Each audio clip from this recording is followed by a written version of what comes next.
Pilates Master Nikki. Today, we are going to talk about how to assess your environment to make sure that it's not contributing or leading to hunchback, rounding of the shoulders, forward neck, and all of that horrificness that we don't want. So, in your environment, the first thing we're going to check is going to be your desk. When you are seated at your desk, you want to see that you have your knee the same height as your hip. So technically, you should be able to balance a pencil or your phone on your thigh.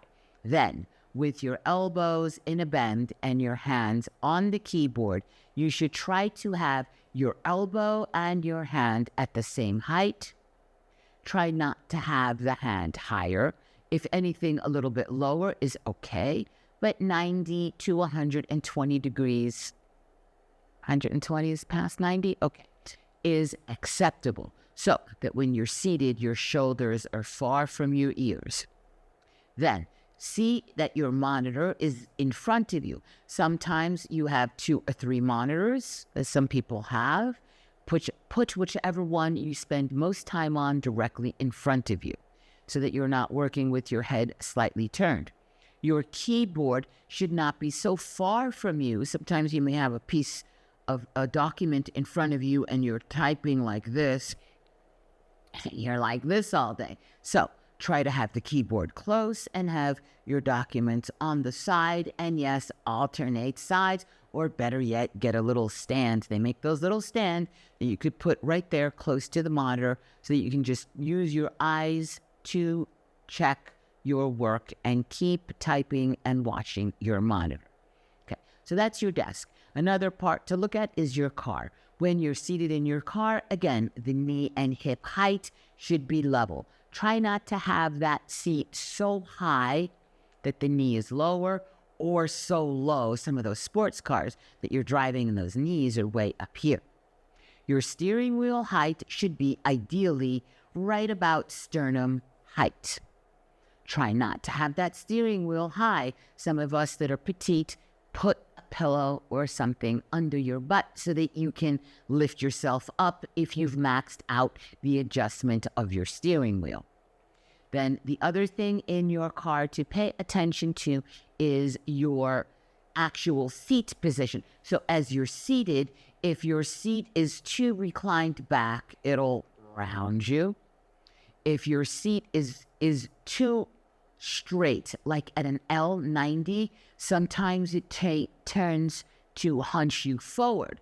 So you want to be not straight up and down at an L90, teeny weeny bit leaning back, which would be 100 to 110 degrees. So it's just a little bit opened L. Don't get your protractor out and measure it. So these are things that are going to help you not have a cumulative rounding of your spine.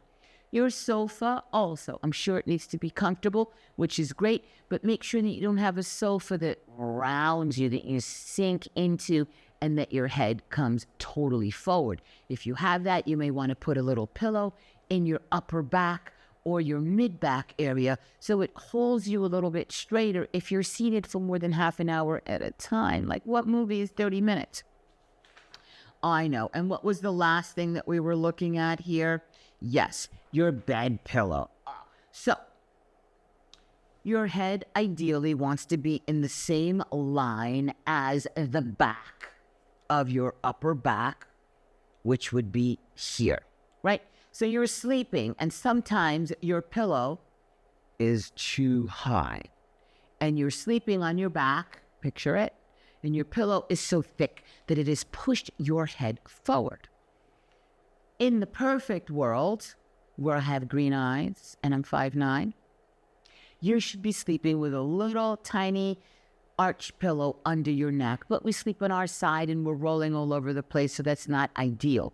If the pillow is low, if you're on your back, fine. If you're a side sleeper, like I'm never on my back, ever.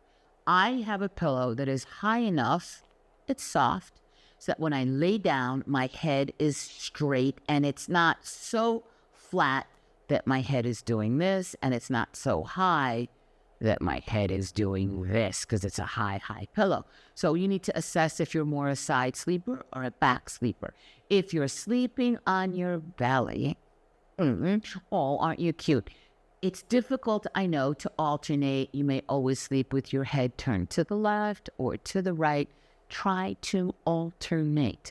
This is Pilates Master Nikki, and I'll see you real soon for another layer of Pilates.